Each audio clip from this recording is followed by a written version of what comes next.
Gregory Wrightstone is the Executive Director of the CO2 Coalition and the author of the fabulous book, Inconvenient Facts, the science that Al Gore doesn't want you to know. Greg, thanks for joining us. Oh, thanks for having me on. Glad to join you. Tell me, the CO2 Coalition, can I ask you how you got involved and why you got involved? It might be better to start with how I got involved in this subject, if you don't mind, because as a geologist a number of years ago, I heard things about climate change that as a scientist and a geologist I knew was incorrect. I suspected other things were incorrect as well. The science weren't backing them up. And really, my involvement in climate change and exploration of climate change was really a personal search for the truth.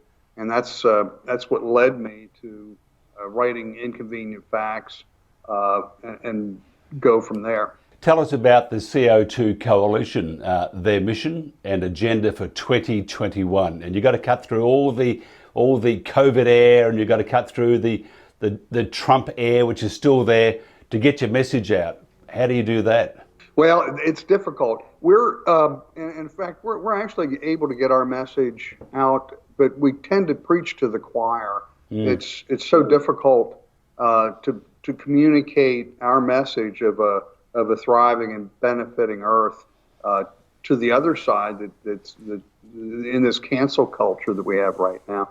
Although I'll be doing that on Wednesday morning in 2 days. I'll be giving a presentation, hour-long presentation to the Golden Gate Breakfast Club in San Francisco. So it's a great opportunity there. But the CO2 Coalition's a group of about 60, some of the top scientists in the world that hold a skeptical view about climate change. They include people like Dr. Will Happer of Princeton, atmospheric physicist, Dr. Richard Lindzen, another atmospheric physicist, and Pat Michaels, a famed climatologist. So we've got this.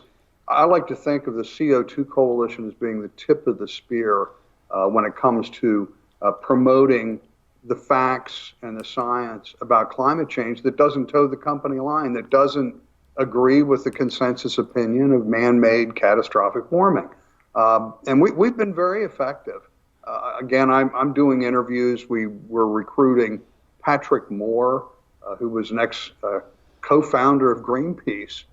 He's one of these Michael Schellenberger types that have gone over, that were radical environmentalists, that have come over and seen the light, that the cure, kind of like the COVID, maybe the cure is worse than the disease. Their cure for climate change seems to be we need to destroy the planet in order to save the planet. So Patrick Moore's been a great spokesman for us. And again, he just stepped down as chair of the CO2 Coalition.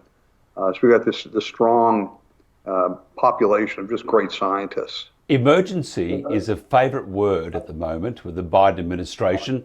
We have COVID emergency, heaven help us, Trump emergency, and now climate emergency. Emergency sort of allows government to do things they really couldn't do before. Is there a climate emergency? Oh, absolutely not. And in fact, what I find in my book, I'm researching for my second book right now. Well, what I find and what we promote is that we look at the modest warming that we've seen over the last 100 plus years. And yes, we're in a warming trend. We can talk about that in a bit. The modest warming we've seen combined with increasing CO2 is leading to an Earth that's thriving, benefiting, and prospering. And again, the CO2 Coalition was named that because that's one of our primary functions, is to promote the beneficial role that increasing CO2 has on the Earth's ecosystems and by extension on humanity. The human condition is improving because of increased CO2. And in fact, I just got my new I Love CO2 face masks in today. So we just got those, and I sometimes go to the gym wearing my I Love CO2 t-shirt. So we're huge proponents of the many benefits of CO2. We're told by the media and by the governments that CO2 is the demon molecule. It's the thing that's leading. That's what they're targeting, aren't they? They're targeting carbon dioxide. as being the culprit for what they're calling catastrophic man-made warming. But it's not. We're seeing the many benefits, including primarily the CO2 fertilization effect. Increasing CO2 means that plants grow bigger, faster. We're growing much greater crops because of that. And think about it too. A modest warming that we've seen is leading to increased growing seasons in the temperate regions. We're killing frosts end earlier in the spring and arrive later in the fall because of modest warming. We're also seeing the plan, according to NASA here in the United States, their satellites report that up to 50% of the Earth's surface is what they call greening. In other words, vegetation is increasing. Less than 4% of the Earth's surface is what they call browning, or loss of vegetation. Completely opposite. You're going to hear me say that more than once tonight. It's completely opposite of what we're being told. We're being told that deserts are expanding when in fact the fact of the matter is deserts are shrinking. And it's because of a combination of a slight increase in precipitation due to warming and increasing CO2 content, which means that plants can tolerate drier conditions better with more CO2. They don't need as much water to survive. So we see things. Probably one of the greatest examples we can point to is the Southern Sahara, an area known as the Sahel. That's actually people are turning into the lush grassland. People have moved back in there that haven't lived there in 1,000 years. People are growing crops there again in former desert, and we see this in your Australia, China, and India, arid areas that are actually greening. And again, it's just opposite of what we're being told. They always say my family are very much on the other side, but they still talk to me at times. But they always say, follow the science. It's the science. Follow the science. And if you throw anything up, they'll quote a whole bunch of things at you, throw them back at you, and say, "See, it's all about the science, and yours is not." What do you say to that? Well, I can tell you with the science that I see. Again, I'm a geologist, so I look at the big picture. I can point to things. Let's explore just one example. There was that gives you an example of what we're talking about here, of how it's distorted. There was a UN report in late 2019 that was issued on biodiversity. There was a claim in this report that up to 1 million species were going to go extinct over the next several decades. My alarm bells started going off when I read that. And I got into it. That would require 25,000 to 30,000 extinctions per year over the next several decades. So I went back and looked at the UN report and the data. And in the UN report, they went back to the year 1500. They had 500 years of data, but they only had one data point per century. Well, I went back and looked at it on a decade by decade, every 10 years, at the very same data they used, and found that the facts supported a significant decrease in extinction starting in the early 1900s. Around the early 20th century, extinctions. So again, we talked about 25,000 to 30,000 extinctions being required to get to that 1 million extinction mark. You know what it's been for the last 40 years? Two, not 2,000, not 200, 2 extinctions per year. Oh, they say, well, we're going to get to 25,000 pretty soon. No, we're not.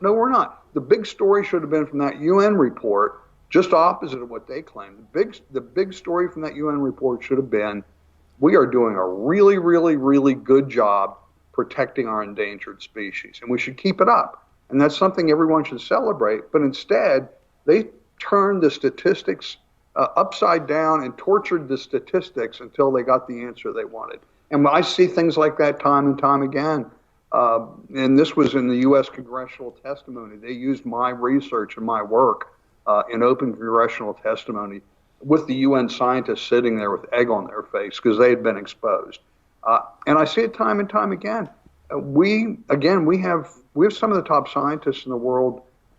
Dr. Will Happer just published a new study concerning climate modeling, showing how the climate models way over predict warming for the future. compared to what it actually is. And so our goal there, I look at the CO2 Coalition as being the tip of the spear when it comes to promoting the science, the facts, and the data. Back to, they say follow the science. It is the science. The consensus amongst 99.99% of the scientists say we have a climate emergency. Question being, how I look at it is that you keep pushing out information that's not right, shut down the information that is right. All of a sudden, the information that is not right is the only information.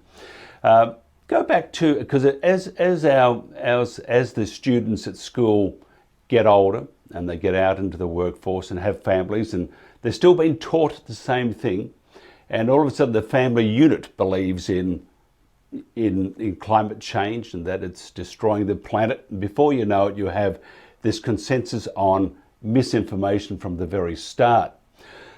Why is there this discrepancy between a whole bunch of scientists who they promote as saying there is climate change and it's destroying the planet, and on the other side, there's people like yourself and other scientists who say this is just pure bunkum and misinformation, but you guys don't get that, that drum roll. You're not going to be invited to stay on stage to talk about that.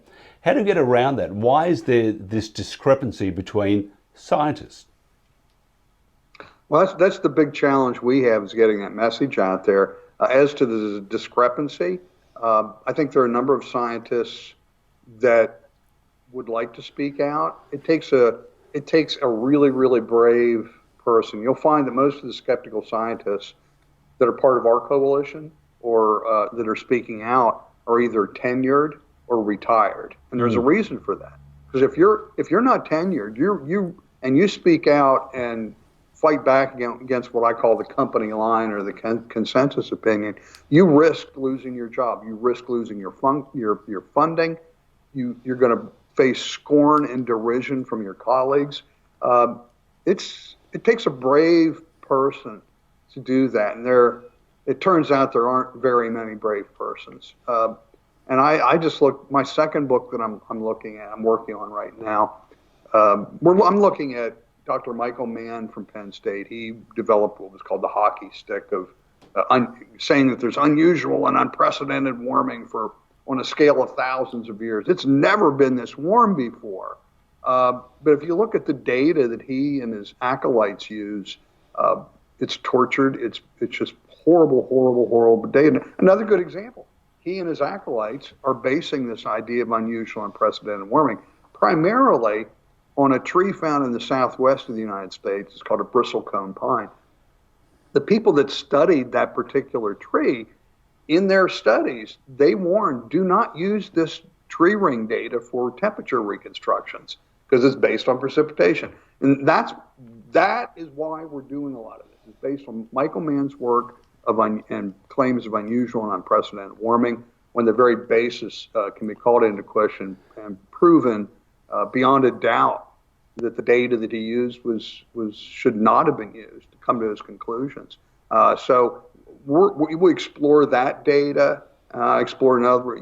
When you read my next book, if you're not outraged at the abuse of the scientific process, I would call your abilities into question, because I look back and I just shake my head at some of these studies that are done that just cherry pick data, selectively use data, and ignore other data that doesn't conform with their preconceived notions. So I go back to these other scientists. It takes a brave person. We've seen time and time again those people that have spoken up. Peter Ridd in your country, who was saying, no, there is no great crisis at the Great Barrier Reef. I think he's still battling for his back in court position at the university. And look at just using him as an example. He's a classic example of what you do when your science, and he's very science and factual, when your science doesn't conform with their preconceived notion of man-made catastrophic warming, that's what you get. Peter Ridd. It's really scary. when I have conversations with people about climate change, I almost see this frenzied person. The eyes get wider, the pupils get smaller. It's like almost like a cult. And I actually see it as misinformation, which is very, very dangerous. It's going to affect humanity and the planet. And as you said, they're going to destroy the planet. I see that happening unless we can cut through that air. And I don't know how you're going to do that, because I see big tech, government, mainstream media going to shut you down before you get started. Yeah, I mean, if you have any ideas, I'm all ears. I want to find out about it. We're exploring different options, but it's a tough road to hoe for us to get this message out there. And again, I get so frustrated because we have this scientific basis that's saying no. And again, I look at the big picture. Look, maybe we should just what do 97% of the scientists believe? They probably believe what I do, is that we're in a warming trend. Okay, it started more than 300 years ago in the late 17th century. So we've been warming for 300 years. CO2 is increasing, yes, and I believe that, and most scientists believe that increase in CO2 is from mainly the burning of fossil fuels, a little bit of cement manufacture, and I believe that CO2 is a greenhouse gas and it has a warming effect on the atmosphere. I just believe that the warming effect it has is very modest and overwhelmed by those same forces that have been driving temperature since the dawn of time. And one of the things I like to do, Mike, is to go back, and that's what I'm doing in my second book, is taking a much longer picture, relating the rise and fall of temperature to the rise and fall of civilizations. And it's fascinating, the strong relationship between temperature and humanity. We go back to the first civilizations 5,000 years ago. These great empires arose about that time. The Babylonians, the Assyrians, the Hittites, in India and in China, these great civilizations, all about the same time. It was due to one of the warmest periods we've had in the last 5,000 years. It was called the Bronze Age, the Minoan warm period. And everybody thrived in this great time of warming that was much warmer than today. And then it started getting cold. And within about 100 years of this temperature drop, all of these great civilizations collapsed. It was called the Late Bronze Age collapse. And it's what we see in each one of them. We're in the fourth great warming period over the last 5,000 years. Each of the previous warming periods were warmer than we are today, and all of them experienced just tremendous benefits to humanity. Great civilizations arose, and then when it started getting cold, each one of those cooling periods was the same thing occurred every time. Crop failure, famine, pestilence, and mass depopulation was accompanied the cooling effects. And I'll say it again, it's just opposite of what we're being told. Isn't it? We're being told, oh my God, we can't let it get another 1.5 degrees or 2 degrees warmer. We're gonna die, and there's gonna be famine, and we're all gonna die. Well, that's not what human history tells us. Human history and climate tell us that we should welcome the warmth and we should fear the cold. Really, really bad things happen when it gets cold, systematically every time, and we don't hear anything about this. There was a reason the Romans wore togas, Mike. It was really warm, and that was during the Roman warm period. And the most recent warm period was called the medieval warm period. It was known as the High Middle Ages, when for centuries people prospered and thrived. And then the cold that led us into what was called the Little Ice Age ushered in another era of terrible famine and pestilence and mass depopulation. It's thought that up to 1/3 of the population of the Earth perished during that time. Half the population of Iceland perished during that time. And it wasn't because it got too warm, it was because of the cold. And there's not much we can do when crops start failing. The next time it gets cold, Mike, it won't be as bad because we're not moving food around with ox carts and we have refrigeration. But when it starts getting cold, it's likely that we're going to experience great trials and tribulations. So again, if there's nothing your viewers take away from this, they should remember, welcome the warmth and fear the cold. How would someone find out more about the CO2 Coalition, and where can they get, before Amazon take it off the shelves, the Inconvenient Facts, the science that Al Gore doesn't want you to know? How would they either get your book, or how would they find out more about this CO2 Coalition? CO2 Coalition, our website is the CO2coalition.org or CO2coalition.org. You can buy my book, Inconvenient Facts, and we were recently a #1 bestseller on Amazon here in the United States just last week. I think we're down to #2 today, but that bears testament. It's written for non-scientists. Or you can go to my website. I've got some great information there, inconvenientfacts.xyz. You can go look at some of my videos. A great one I'll recommend is the relationship between the witch hunts of the late Middle Ages in Europe and climate. And to learn more, go check that out. I recommend that. Hopefully it doesn't follow the same path though as Dr. Zeus. And he didn't do anything wrong. Gregory, thank you very much for your time. Thank you.